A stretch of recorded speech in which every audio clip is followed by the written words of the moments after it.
Ma'am Roscom, mabanggit ko lang no kasi of course marami ring ibang liga sa Pilipinas and usually kapag finals, andyan yung usapan pagdating sa gambling, andyan yung usapan na benta ng laro. Pero just to be clear ma'am, sa NBL Pilipinas, hindi kayo sponsored ng any gambling companies. Is that right ma'am? Sino ba tinatanong mo? Si Com or ako? Any of you ma'am can answer po. Com, ikaw muna and then I'll follow. Ikaw na, Ma'am Rose. Ikaw magaling sumagot dyan sa ganyan. Okay. Sus, from 2018 hanggang present, we're going on our 9th season already. Offers coming from betting platforms really is really very tempting.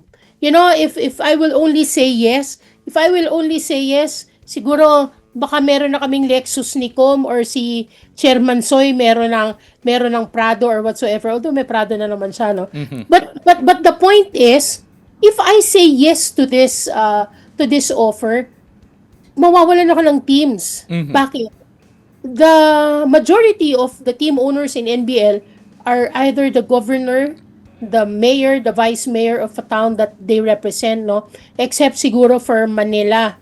Although QC is supported by the office of Vice Mayor Gian Soto. Except for Manila, all of them are, LGU owned.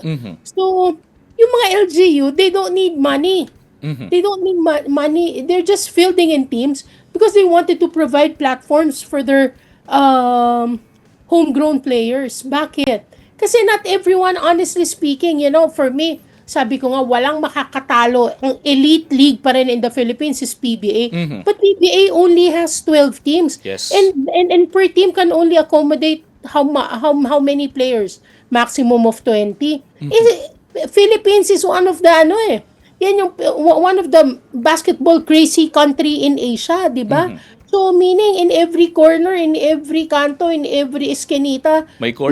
may court Not only court, minsan nga ring lang di ba? So hindi ma-accommodate lahat ng hindi ma-accommodate lahat ng PBA for for the professional level. Of course there is also another professional league, but kulang pa rin, kulang pa rin. So ang sa amin lang is minsan you're taking the right path.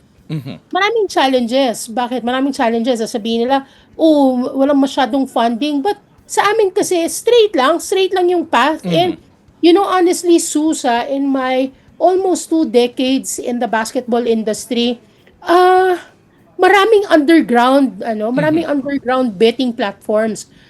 Yung nakikita natin na nako-commercialize, yun yung mga legal and with legit papers in the Philippines. But mas maraming underground. And what does this underground betting platform does?